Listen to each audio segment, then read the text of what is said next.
Welcome back to the Write It Down podcast. I'm your host, Brooke Murata, bringing you one-on-one interviews to challenge, inspire, and encourage. Up next is Marisa Colwell, who is the surviving spouse of Air Force Master Sergeant Aaron Colwell. Marisa is such a strong and beautiful woman. On October 24th, 2021, Marisa came home to discover her husband had taken his own life. Since then, she has navigated grief and has committed herself to healing, hoping, and helping others. For more of her story, sit back, relax, and get your pens ready because this is Write It Down.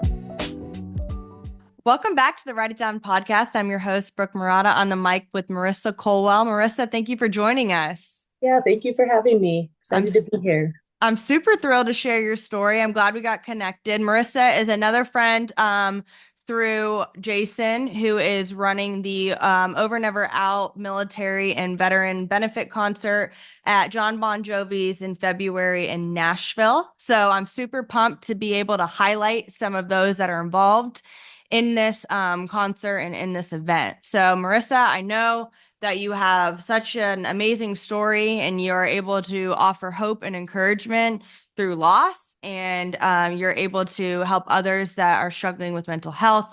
You're also a BA when it comes to education and all things philanthropy. So I'm super excited to highlight portions of your story today on the show. Thank you. So let's tee this off. You are a student. So what are you studying right now? Give us a little snapshot into Marisa's daily life. So currently I am working on my MBA with a concentration in healthcare management. My background is as a nurse. I did my associates in North Carolina, worked as a labor and delivery nurse out there, did my RN to BSN online. And then when life kind of happened and changed trajectory, looked at options that would give me ability to use my nursing education and experience, but away from the bedside. Yeah. And so I applied for a scholarship through Air Force Families Forever, was awarded it, and I am 1.5 courses away from completing my MBA. Wow. You should give yourself a pat on the back and a round of applause. That is super impressive. And, you know, we're going to dive deep into Marisa's story here. But for those of you listening, Marisa has really just dived into just her education and into different nonprofits. And it's impressive because of what you've gone through in such a short period of time. It hasn't been that long since your life changed direction. So, Marisa, at your own pace, I would love for you to share a little bit about Aaron and your marriage and just his service in the military and ultimately the course of life. Okay. So my late husband, is Master Sergeant Aaron Colwell. He was in the Air Force. We met when he was stationed in Albuquerque, New Mexico, which is where I'm from. We always joke, the land of entrapment. You either join the military or marry military to get out. So I did the latter.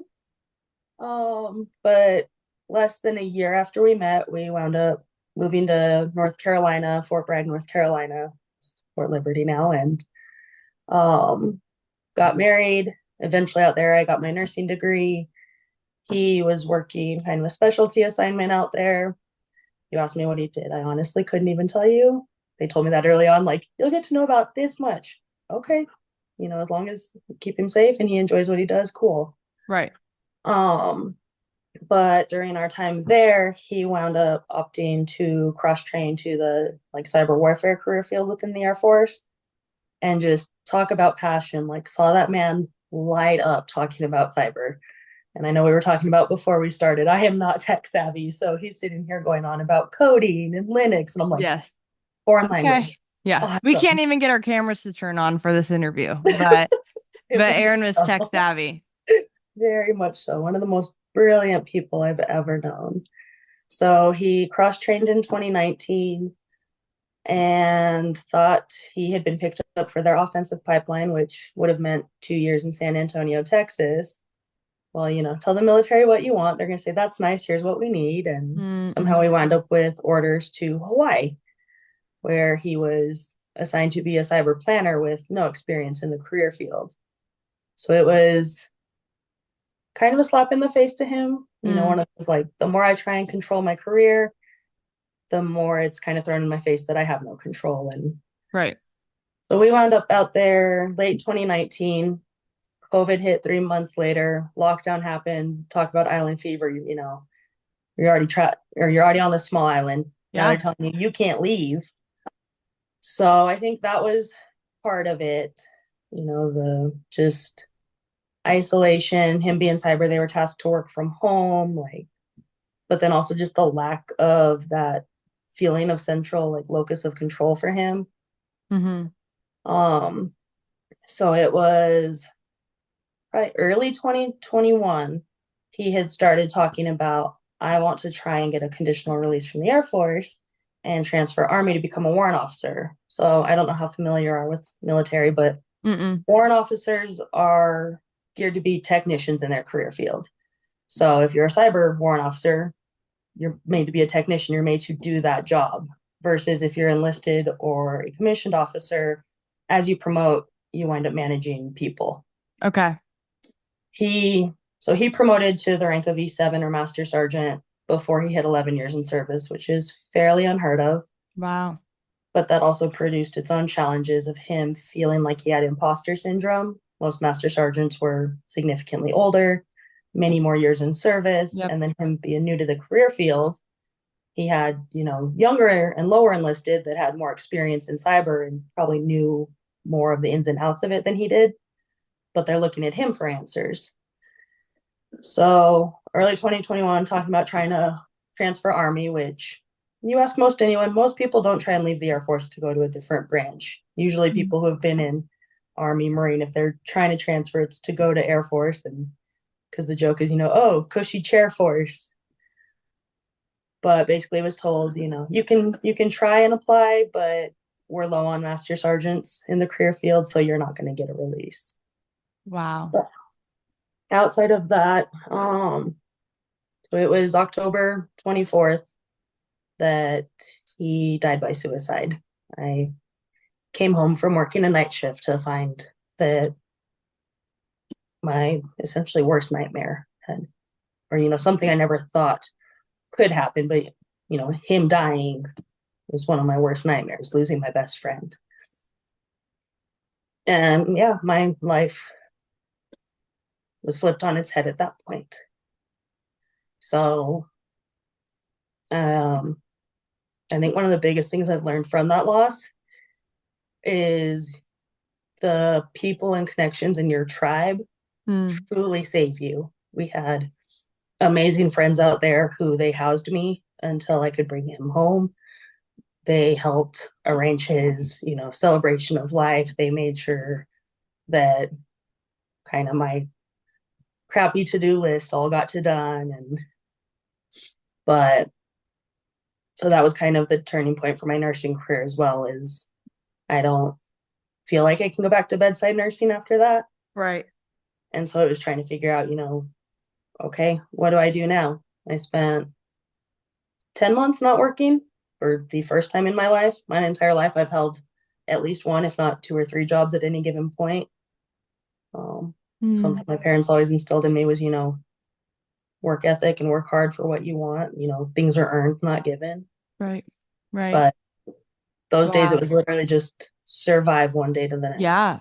To wake up and to have some sort of zeal for life, even if it's just like a small little to just go brush your teeth or eat a Yep. snack or at least open your eyes once, I'm sure, when grief overwhelms you. And I'm not just grief, but confusion and just reconciling, right? Our minds are just like run wild when something like that happens. Of course, rightfully so. It is a huge tragedy. And I'm sure as well, it's your husband, it's your best friend, you're his wife, you're his supporter, you're his everything. So I can imagine that the journey to, you know, rehabbing your mind and, rehabbing your own self-worth and all of those different things are a challenge. And you, my friend, are such a warrior. I just want to pause and just say that I am very proud. And I know we just met, but that is something that is just absolutely tragic. And the fact that you are out here grinding and you are, reinventing your own, purpose and figuring out your identity and waking up and going to school and working and, helping out with, over and ever out and doing all of these things so that you can help others is so noble and so strong and very beautiful and becoming that you are doing this and 3 years just passed. And I know that, I'm sure each day looks different when you're grieving. And, it probably doesn't get much easier at times, but then other days you're like, wait, I'm laughing. I'm having a good time. Wait, should I be having a good time? And so Yeah. I just want to commend you for how you are moving forward in this space. I also want to ask, touching on this subject of suicide and mental health, what would be something that you feel like you've learned to combat your own mental darkness? So one of the biggest things I would say is that it's recognizing it's okay to not be okay. Mm-hmm. I think, especially our society kind of pushes that like you need to be high achieving and go, go, go. And like, there's this stigma around talking about not being okay or having a struggle. And because of that, no one, so few people do. And everyone's sitting in their own struggle, just feeling like I'm the only one. And so, especially in the military community, that stigma is just exacerbated. It's very much the mentality of if I seek mental health help, if I talk about mental health, if I admit I'm having, these struggles or these thoughts, I won't get a promotion. They'll revoke my clearances. Mm, It'll be a career ruiner for me yep, rather than just recognizing that mental health is health. Like if your mind's not right, it doesn't matter if you're in tip top physical shape, your mind's where everything starts. it's true. It's And true. so I'm a big advocate for therapy. I won't say I was lucky, but I was very blessed that I was working at the Army Hospital in Hawaii at the time of his death. So I had great resources in place where I was able to see a clinical psychologist 2 days after Aaron's death and Mm, start processing through that trauma. And then after I moved back to New Mexico after his death, it's where all my family is. It's where I have, the most support, but began seeing a psychologist here that next January, mm, pretty consistently, basically weekly yeah, since. yeah, And I mean, I can't imagine having navigated any of this without having that support, that person who's trained, but also just someone completely removed and unbiased party yep, where I don't feel like I have to filter, yeah, kind right. of here's how I'm feeling or here's what I'm going through. Yeah, being candid, in sessions is super important.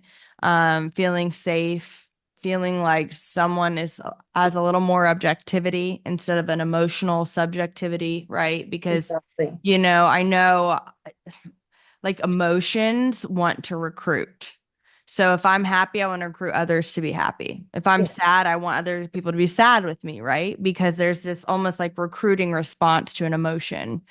And so it's nice when you're in a clinical, environment. And of course, emotions and grief and loss, and especially with suicide, warrants emotion from people. But I'm sure it was nice to be with a trained professional that's able to kind of, work through different, trauma responses and, exposure response prevention or whatever certain therapies clinicians practice. I was also want to ask you for those that are struggling similarly, those who are listening to this that maybe have lost, I know I have a friend that lost her dad to suicide.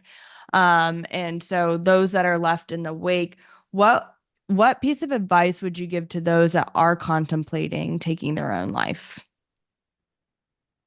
Probably a few little bits. First off, feelings are temporary, and I've had to remind myself of that. that there is light beyond the darkness, that that feeling in that moment isn't always going to be there. Or, with loss and grief, yeah, the grief isn't going to go anywhere, that loss isn't going away, but it won't feel weight on your shoulders, like world on your shoulders, overwhelming every moment of every day. There will be moments of joy. There will be, those just silly things that remind you of light and, make you laugh. Mm. Also, that feelings aren't fact. Um, I was reading a book recently. I'm spacing the title of it, but it talks about, there are thoughts which are organic and they just naturally occur. And then there's our thinking about those thoughts, because, chronic overthinker right here. Me too. Um, but it's our thinking about those thoughts that creates a lot of our suffering, because we're assigning meaning to them, or we're making our feelings about them fact in our own reality, when, the thought itself could be something just simple, like, okay, yeah. Mm-hmm. But also, I think a big one would be, telling those people that despite the darkness they're feeling, like, I think one of the biggest reasons people don't reach out for help is they feel like they're a burden. So reminding them that they're not a burden, that they likely don't recognize just how much they mean to how many people, Mm. and just that the future potential positive impact they have for the world is there, and it outweighs, whatever darkness they're experiencing in those moments. Yeah. I think if all people just knew how special they were, how their God-given identity and Yeah. being made in God's image and having purpose, and the fact that I mean, I think, I've heard it said before, like too, and with like suicide prevention. I ran the Chicago Marathon in 2022 with American Foundation of Suicide Prevention. Okay. And, there's a couple zingers, there's a couple phrases that's like, basically hang on for those that are left behind, basically, of just like, we would be devastated if you left. But something that I thought about is like, when you're in a state of mind that's like, I'm going to take my own life, like I don't have purpose, you staying around for somebody else doesn't have much meaning to you in those moments. No. And you can't even stay around for yourself, let alone other people. And so I think it's important for those that are listening, and, for Marissa and I both, of just like, when you are struggling mentally, or you feel like I don't have purpose or value aside from going to get therapy and doing the things that you should be doing to maintain a healthy mind, I think it's also like there's a lot of like grounding techniques too that can help. I know like that's helped me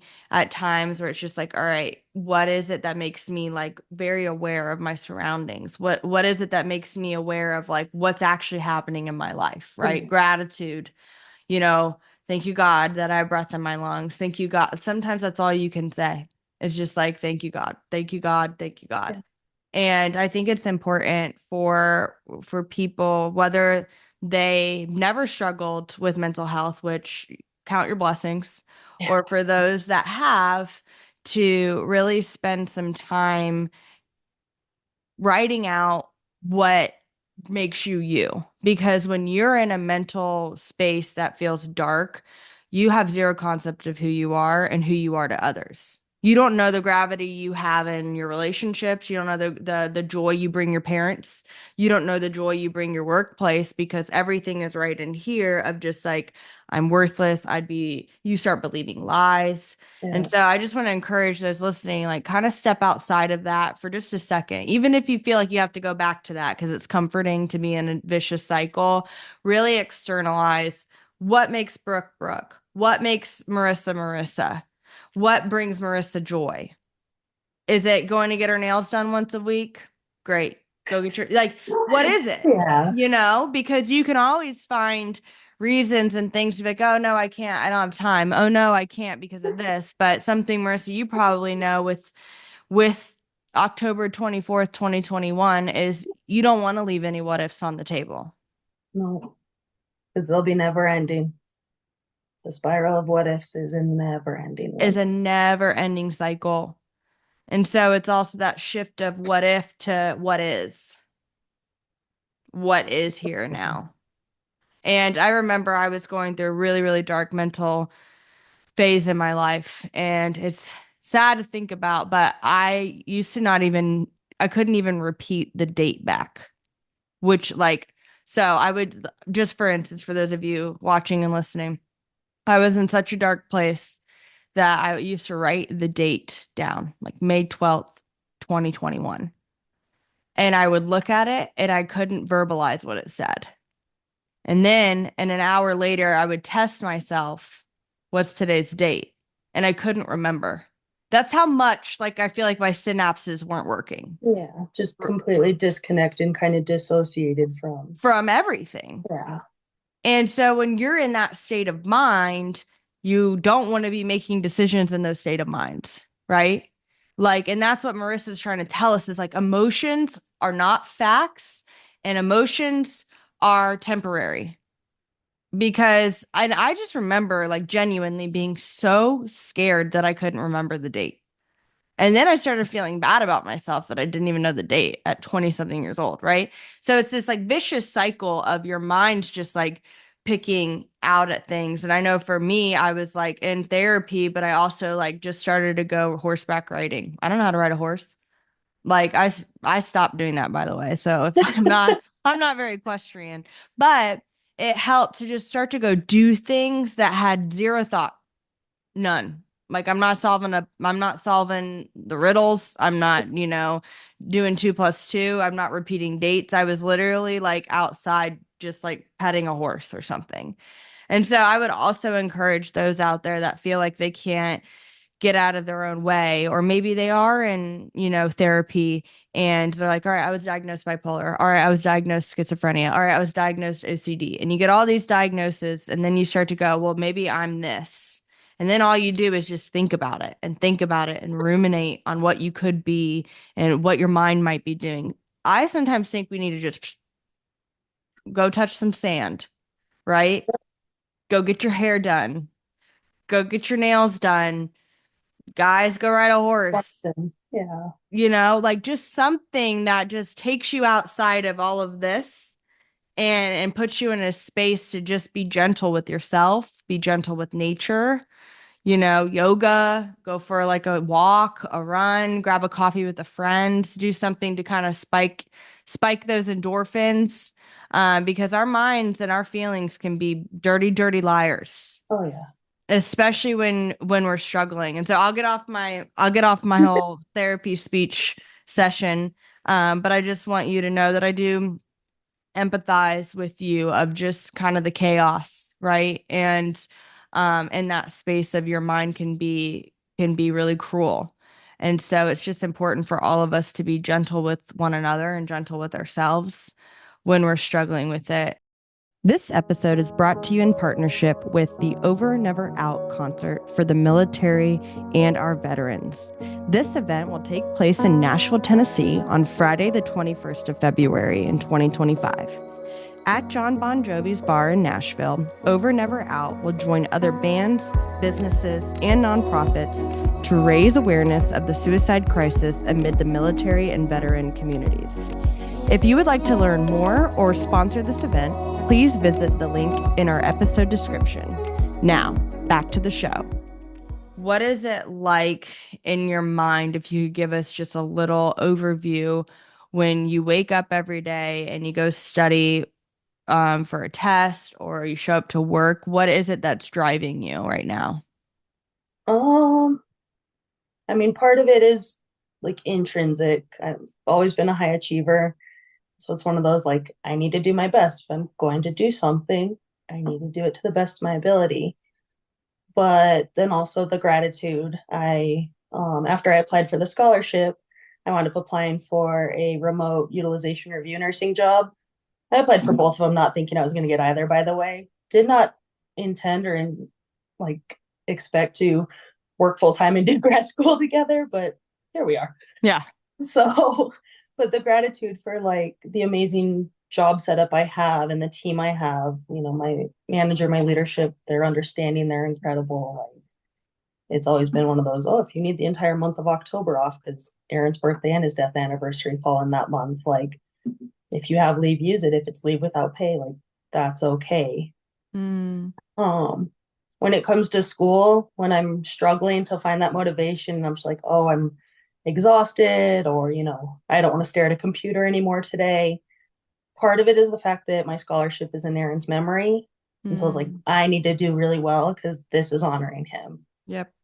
And just in general, like I think that was one of the first things that kind of helped propel me forward of I need to survive to help his legacy live on, Yeah, which absolutely. is still a driving force for me. I've also come beyond that where it's like I also need to learn how to live for myself, but there will always be a component of Of what course. I do tying back to honoring his life, his memory, and ensuring his legacy lives on.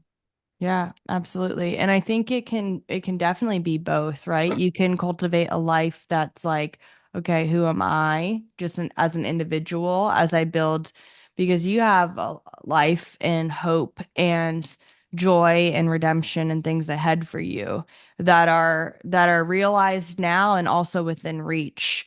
And so it is important to go, okay, I'm going to pivot, right? And I'm going to let these things drive me, but it doesn't mean it's one or the other. It doesn't mean you can't have both. It doesn't mean you can't have memory and grief um be a part of this, but it's not the driver's seat. It's not the driver's seat of Marissa's future.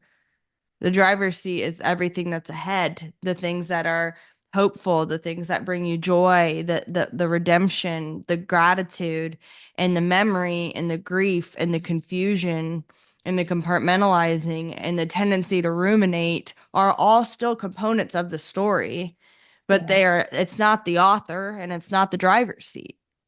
And it's important for us as individuals to to identify, all right, what's in control right now.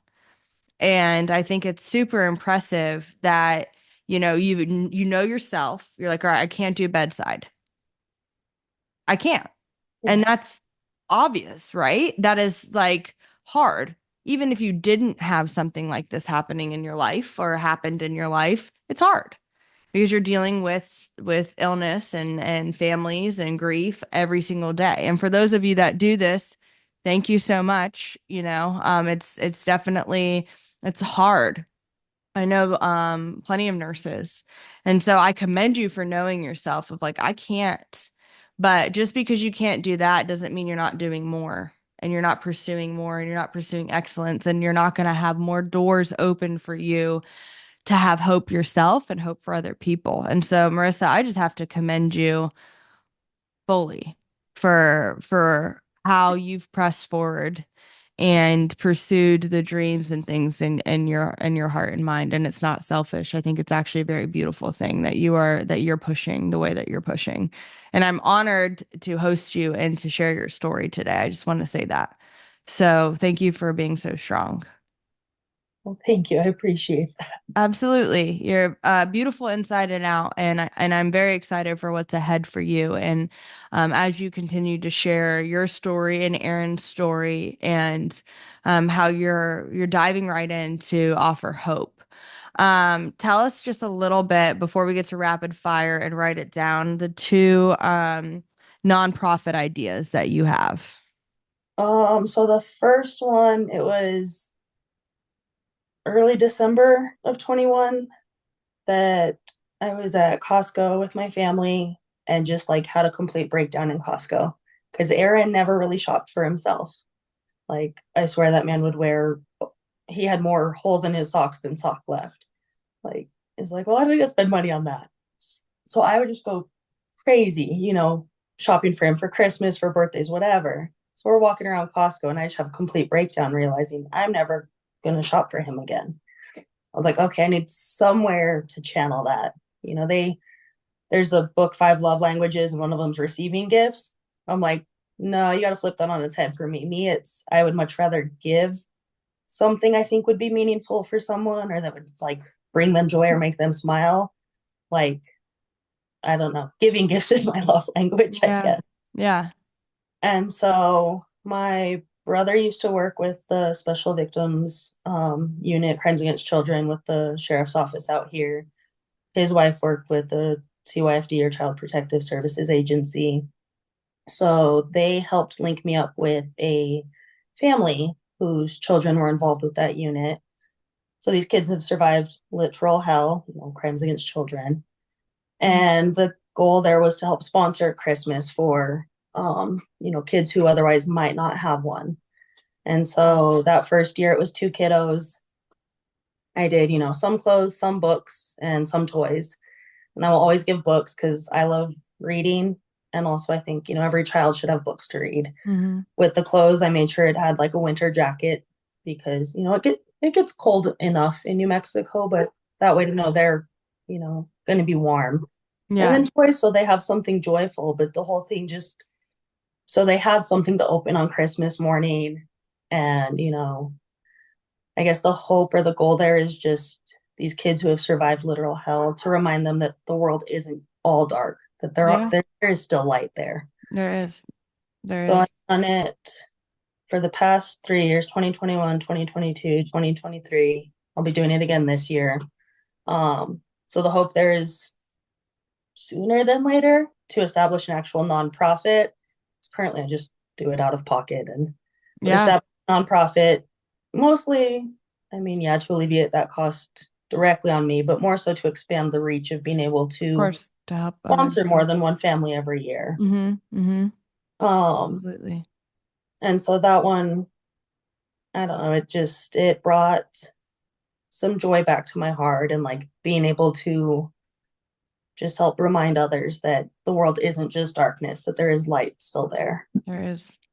The second one is I would love to start a nonprofit in Aaron's memory. I haven't worked out all the details of what that might look like, but it would have to have an educational like scholarship component to it. Um, Part of the reason he joined the military one was because he was such a patriot. His grandfather was a World War II soldier, jumped at Normandy on D-Day at like 16 years old. Wow. So, that's Aaron had a love for his country, but he also joined the military as a means to afford college. It's not cheap. And so having a scholarship component in his memory where it could then provide that, further education opportunities for other people, I feel like would help honor his love of learning, just his intelligence. Again, he was one of the most brilliant people I've ever met.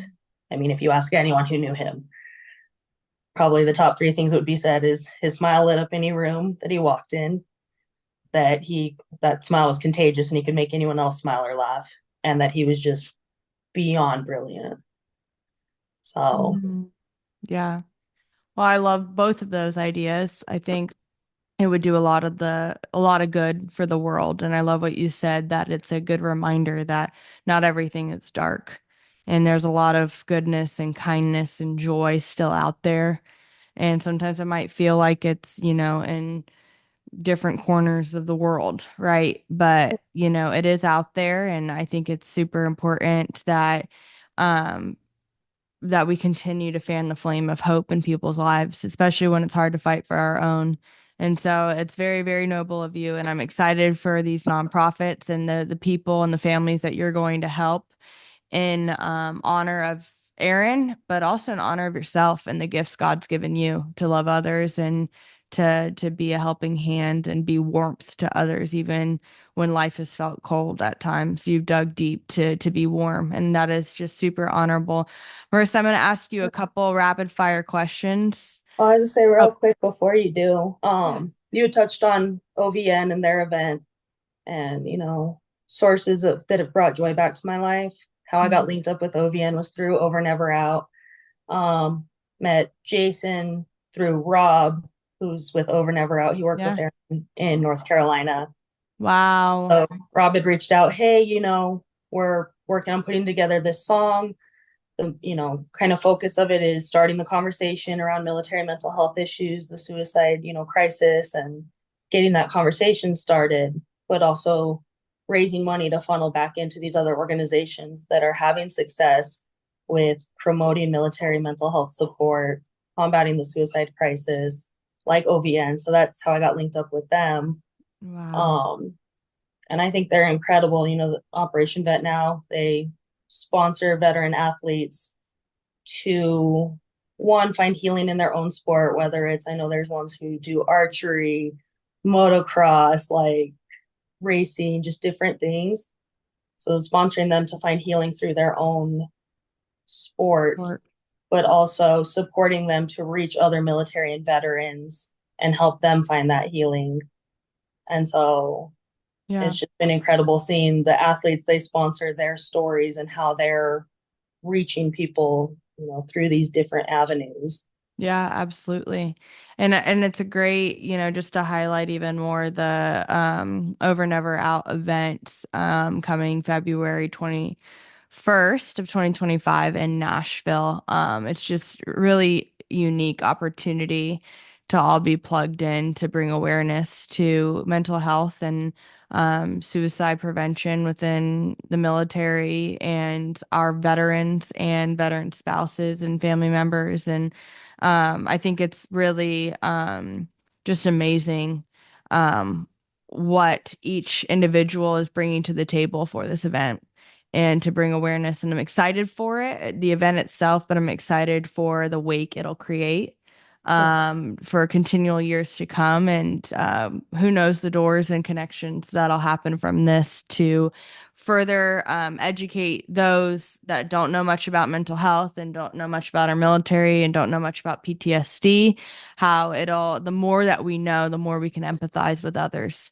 And so I think it's incredible. Into the rapid fire, Marissa, if you Okay. could eliminate one thing from your daily routine, what would it be? Laundry. Laundry. Yes. My nemesis. Yeah, laundry. I feel like laundry is always around, but I guess we all wear clothes every day, so that's probably a good thing that we always have to do laundry. But I'm with you. Do you hate folding or do you hate like the washing part? Like putting it The in the wash, folding. the Washing's folding. okay, drying's okay. Yeah. It's the after. It's like, why do I need to put it away? I'm going to wear it Wear it again. again. Why do we even have dressers? Exactly. Would you rather text or have a phone call with someone? Text. You can ask Really? my sister-in-law. I hated talking on the phone so much. There was one time I called her and she's like, "What's wrong?" I was like, "Nothing." I tried to question. She's like, "You never call." Yeah. Okay. Texting. All right. Last song you listened to. It's actually a really good one for this. It's called Hope, but stands for Hold On, Pain Ends. I can't Wow. think of the artist, but Hope. That's perfect. yeah. I love that. I love that. What is a nickname you used to have or do have? Wonton, Woncon. Wonton. Wonton. So my Okay. maiden name was Wooten, and so through soccer, somehow I wound up with the name Wonton. Oh my gosh. I love that. Yeah, Wooten? How do you yeah. spell Wooten? Wootton. Iconic. I grew up playing soccer too, so nicknames were always Ooh, flying around. So I what totally get it. position? I played like left fullback or like if we did a sweeper stopper like formation, I was stopper in defense. Okay, So, I what played about center you? back or sweeper. Okay, nice. Defense Nice. wins championships. It's so true. Oh, I could go on and on. I still get angry when I think about how hard defense would have to play, and then strikers would miss a shot, and you're just like, but we miss, and we'd lose games. And we'd get punished. That was Yeah. our whole cycle with our vicious cycle with our coaching. But Marissa, we are at that point of the show where I ask each guest to give the audience something to write down. So, Marissa Colwell, what is your write it down? So I would have to say weather the storm head on like a buffalo. Don't know if you've ever seen that analogy, but buffalo, when they sense a storm approaching, they turn and go head on into it. And it's counterintuitive because it's like, well, then it's right in your face. But if you go straight into the storm, the amount of time that you're weathering it is a shorter duration than if you turn your side or you're trying to outrun it.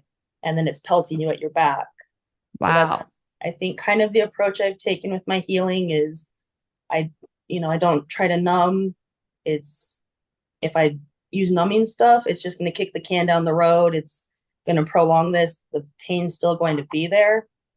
And so just approaching it head on as best I can. And yeah, it absolutely sucks a lot of days, Wow. but it helps me work through it, I think, better than either just bearing it, numbing it, or so yeah, weather the storm head on like a buffalo. Wow. I have never heard that ever. And I am very grateful that you shared that on the Write It Down podcast. Marissa, thank you so much for joining us. Thank you so much for having me, Brooke. Thank you for listening to the Write It Down podcast. This podcast is a part of the 1513 network. You can catch a variety of shows on their website, 1513.com. If you enjoy listening to Write It Down, please subscribe, share with your friends, and if there's any ink left in your pen, write a review. For more content, follow the fun on Instagram by following at WIDPOD. That spells WIDPod. Super cool. Stands for Write It Down Podcast, but it's abbreviated to WIDPod. Anyways, thanks for listening, and we will catch you later.